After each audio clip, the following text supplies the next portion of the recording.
Pro Football player Travis Kelce is pressed for time during the football season. So he does two things at once. Whether it's grilling while mowing.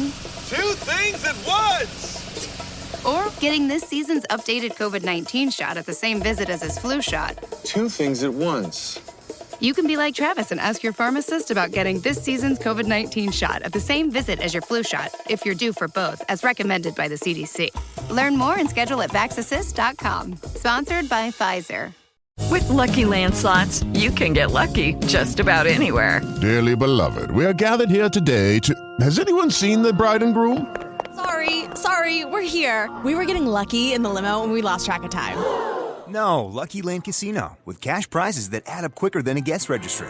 In that case, I pronounce you lucky.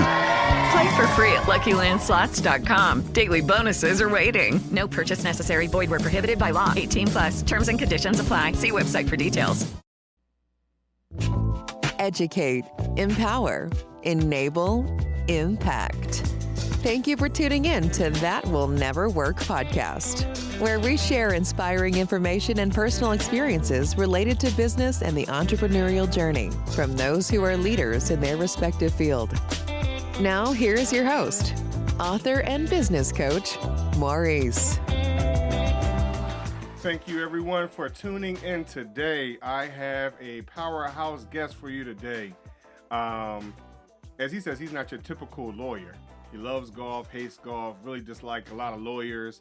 But he's been in the trenches for over 30 years, and I really want you to hear what he has to say today. A lot of times we don't understand where we're going as a business.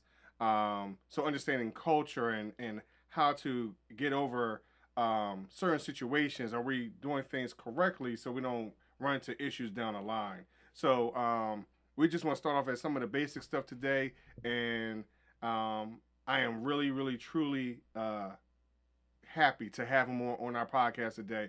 And I would love for you to read his book, The Art of Preventing Stupid.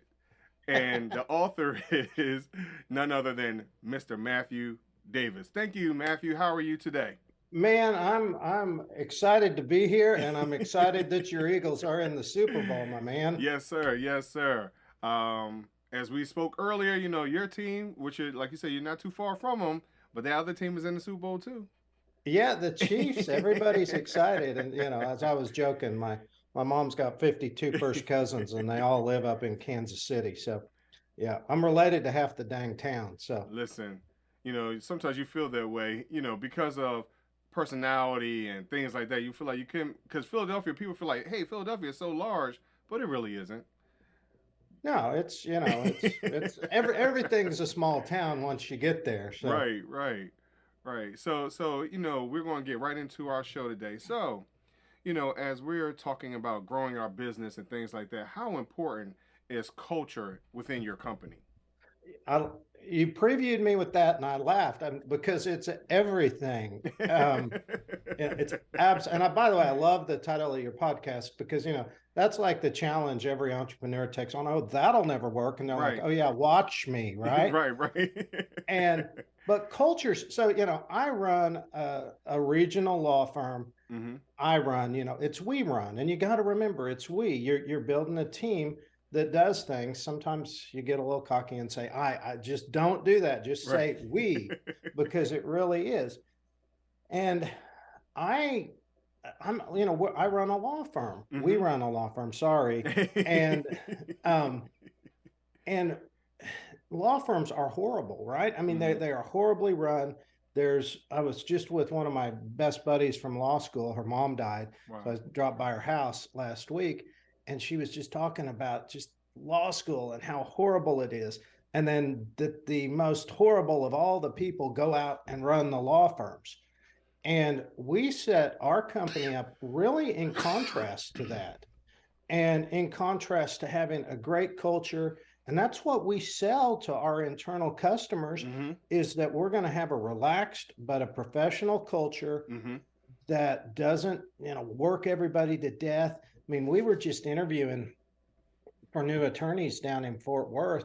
Okay. And I mean, I know it's bad out there in the other law firms, but I was sort of horrified at how they're just chewing these young lawyers up, and, you know, 10 hours billing a day.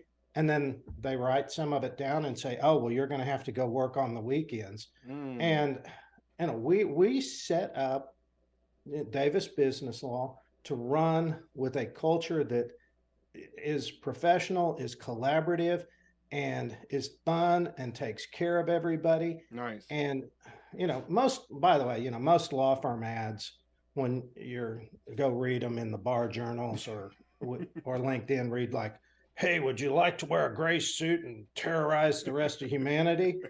And, ours says, would you actually like to help people build their dreams? Nice.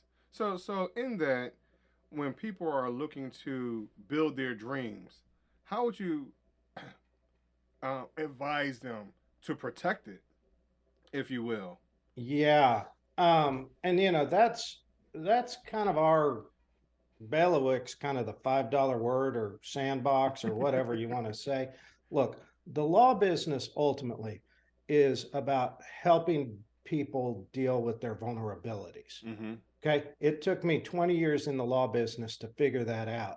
But you're right. That's what people come to us for. They come to us for protection, either with their opportunities or they've got a problem. So, that's an active case, right? Right. And, I always say that those are really symptoms of an internal weakness or a mistake you made in your case. And I wrote the book, The Art of Preventing Stupid, with that provocative title to irritate and maybe amuse a little bit entrepreneurs, because, you're a business coach. They all think they're 13 feet tall and bulletproof, right? Right. But the thing is, the really great ones learn what Jim Collins called proactive or productive paranoia. Okay. And the book, The Art of Preventing Stupid, teaches them a method of brainstorming what can go wrong. Okay. Right. You're familiar with SWOT analysis. Yes. Let's put an X up and strengths, weaknesses, opportunities, threats. Yes. Well, those are crap questions. They're crap questions because you just go, for example, okay, what are our weaknesses? And then you kind of sit there and pick your nose and are going, oh yeah, well, maybe, or what are our threats? Well, let's ask this. What are the threats that could hit the management? Okay, that just starting there, that's a better question. It's a more incisive question. What are the threats that can hit my employees? Or how are my employees a threat to the business? Right? Wow. And so what we do is we look at 7 business systems, first of all. Okay. And you've got, the management, you've got the employees, you've got the production, how you're doing the work, right? You got your facilities or your plant, whatever you want to call it. You got your metrics, what are you measuring? And you got your marketing. Okay. And you got sales. And marketing and sales are not the same thing. No, they're not. Slap you upside the head and go, and people put them together and they're like, they're the same. No, they're not. Right. And it drives me bonkers. Okay, so start with that, because that's going to give you some structure in how you brainstorm what can go wrong. Because again, the people that get ahead and ask the smart questions about what can go wrong are the ones that, as we say, let's deal with your vulnerabilities so you can capitalize on your opportunities, right? Right. Okay, now I want to add one more layer. Okay. 3 parts. All of your threats come from 3 sources. Okay, one is catastrophes.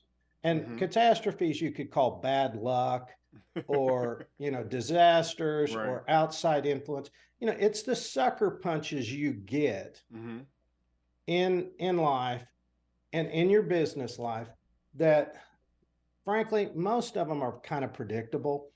Okay. That's why I called it Preventing Stupid. It's like, come on, I mean, I sat down a few years ago with the president of a $250 million a year company, friend of mine, and said, hey, listen, we don't have anybody in place to be successor to you. What are we going to do? And And so we went out, we hired 2 C-suite executives, 2 great senior vice presidents. And guess what happened? Then he had the bandwidth to go capitalize on his opportunities and bought one of his main competitors. Okay. Now I started with just catastrophes, but I want to also talk about the 2 other sources of your threats. One is your own dang ignorance. Right. Yes. And, business is a succession of learning skill sets, right? And it's a succession of mastering this, mastering that, but you got to identify what you don't know. You have to identify the hills of knowledge, the learning curves that you need to climb. Right. And a lot of people aren't honest about that with themselves. They're not. And, going to Harvey Mackay, who wrote, what was it? Swim with the Sharks Without Getting Eaten Alive. His great line is, I can't believe how stupid I was 2 weeks ago. Right. And, this guy was hugely successful in business. And I think if you want to be successful, you need to be humble enough to go, I don't know how to do that. And then you got to go learn how to do it. And or get Maurice Chisholm to teach you, right? Right. Most definitely. Yeah. Okay. So that's the second thing. And now the third thing is ineptitude, which is when you're slacking off. Okay. And that means when you know what you're supposed to be doing. So this will be more common in mature businesses that have figured out what they're supposed to be doing to be successful in their market. You go, okay, where am I slacking off? And I'm pointing right now, I've got my leads and conversion report from yesterday, right? And our click-through rate out of Dallas is about a third of what every place else is. And I'm going, oh, now I've had that go haywire before. Last year in Tulsa, our website landing page completely crashed. Wow. We didn't get any business out of Tulsa that month. I was like, what the world? Right. But you know what? I learned how to keep track of that. Okay. And so, now if I don't go check on what's going on with Dallas, go, get into the Google and figure out, then I'm being a slacker. Right. So anyway, now what I want, so the question, sorry to carry on so much. I get enthusiastic about this is, and this is all on our website, davisbusinesslaw.com, over in the resources tab. And it even goes deeper than this business immune system report. That's what this is. We're going to ask 21 questions. What catastrophes can hit the management? What is the management ignorant about? What's the management slacking off about? Where are they not being disciplined, right? And then we're going to do the same thing for employees. We're going to do the same thing about your plant. And all of a sudden, if you're honest with yourself and you dig deep and you use your brain, you're going to have a list of vulnerabilities you need to deal with. And then you get off your duff and you go deal with them. You would hope so. Yeah, you would hope so. And guess what? The companies that do that, they stay out of trouble. They stay, because you're either dealing with a problem or an opportunity. Can I get an amen? Amen. Right. Yeah. I mean, I think what happens in some of that, when you see your vulnerabilities, there's a level of fear. And sometimes people don't want to confront that fear, and then they don't know how to surround themselves with individuals that can help them through that. So sometimes they kind of crawl up in their hole, or they're too focused on trying to impress someone else, whatever the situation is, social media, whatever it is. So I think one of the key things that you're talking about, you have to find a way to educate yourself in this whatever your processes are. Yeah, absolutely. And by the way, if you're just going to live in fear and not deal with your vulnerabilities, just go get a job, quit being an entrepreneur. Okay. I'm just that's your responsibility. I mean, your responsibility, by the way, is, to predict the future, to be able to deal with the future. And you're exactly right. Your responsibility is also to learn You know, I'm 54. I remember having to go look up books with the Dewey Decimal System and some stupid little card catalog. And, you know, we don't do that anymore. You need an answer. You just hit the keyboard and right. the resources are all right there at your fingertips. Most definitely. So one quick last question. What should business owners look for in a lawyer? Humility. Okay. You know, somebody who is humble, who is responsive, and frankly, who is organized.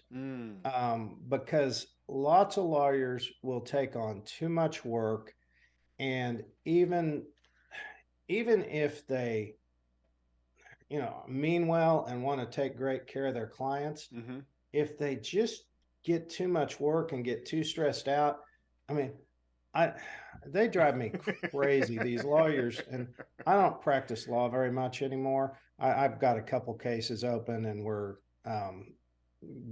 and I have one big client that I work for, but you know, just if they're not returning your calls, and you know, one of our core values is constant contact, because we understand how important that is.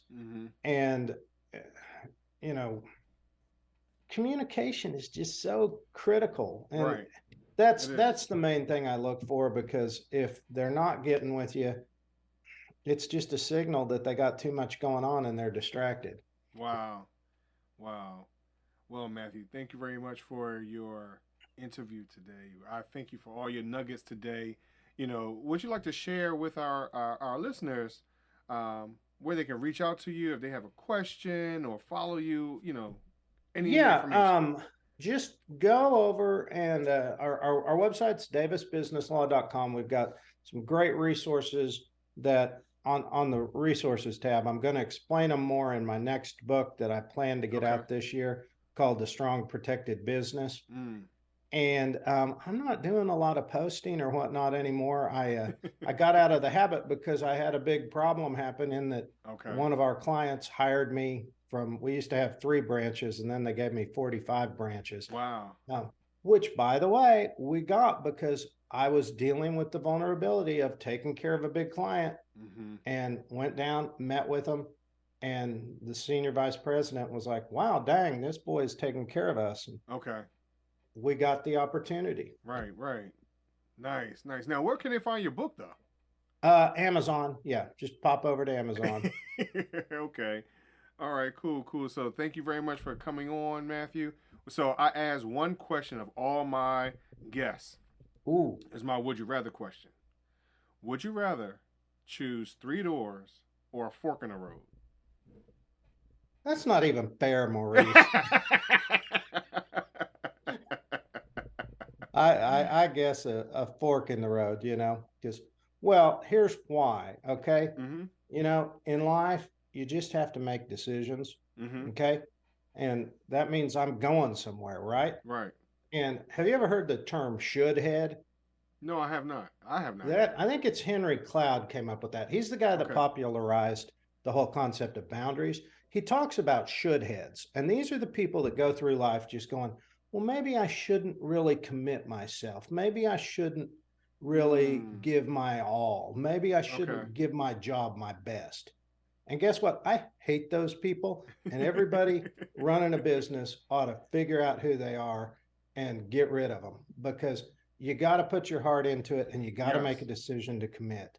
And so I'm going with the fork in the road, because the fork in the road is about making a decision to commit and do your best. Nice. Now I'm going to give you a heads up. Most people pick the fork in the road.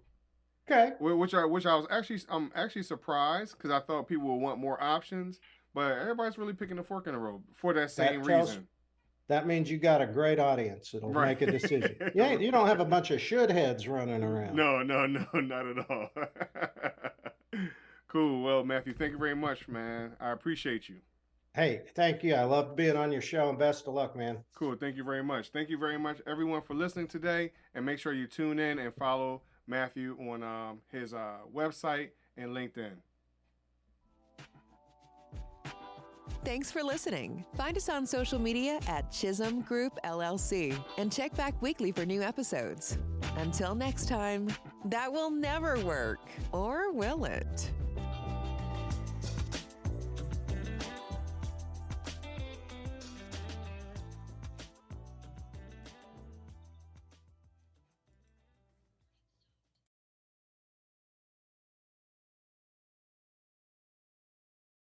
Judy was boring. Hello. Then Judy discovered ChumbaCasino.com. It's my little escape. Now Judy's the life of the party. Oh, baby, mama's bringing home the bacon. Whoa, take it easy, Judy. The Chumba life is for everybody. So go to ChumbaCasino.com and play over 100 casino-style games. Join today and play for free for your chance to redeem some serious prizes.